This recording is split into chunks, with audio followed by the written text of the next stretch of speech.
Ford, Toyota, Mercedes, these are all big names.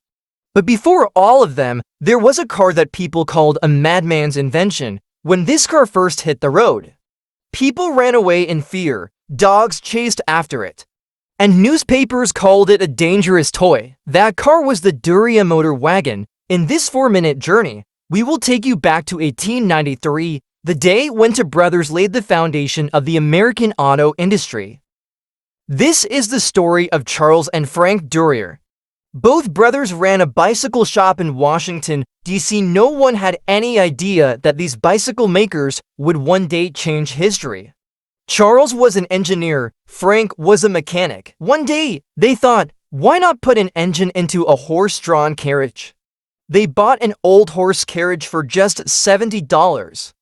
Then they installed their own small gasoline engine into it. The engine had just 4 horsepower by today's standards. That's so weak that a small leaf blower has more power. But in 1893, this was a miracle. The date was September 21st, 1893. At a farm in Chicopee, Massachusetts, they performed the first test. But there was one problem. The car was so heavy that 2 men had to lift it to get it started. The front of the car would be lifted, and all the weight would fall on the rear wheels. Then came the big day, November 10th, 1893. Frank Duryea drove this car down Taylor Street in Springfield, Massachusetts.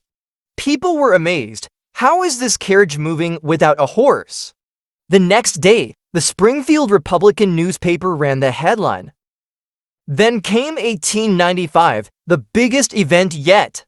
The Chicago Times-Herald race, America's very first automobile race. November cold, snowfall, mud, frost, everything you could imagine, a distance of 54 miles. Many cars started, but only 2 cars managed to reach the finish line, and one of them was the Duryea car. Frank Duryea won that race with an average speed of just 7.5 miles per hour. Today, million-dollar cars race at 200 miles per hour, but that 7.5 miles per hour victory is one of the most important triumphs in history. Later, when Henry Ford founded the Ford Motor Company and brought a revolution with the Model T, what did he say about the Duryea car? He said, "The Duryea car was a masterpiece. It did more to start the automobile business than any other car ever built." These words are living proof of history itself. Today, that original Duryea car is preserved at the Smithsonian National Museum of American History. Every year, Duryea Day is celebrated in Pennsylvania. And from 1951 until today, the Duryea Hill Climb race continues to be held. To bicycle-making brothers, an old horse carriage, a capital of just $70, and a 4-horsepower engine, this was the formula that gave birth to a billion-dollar industry.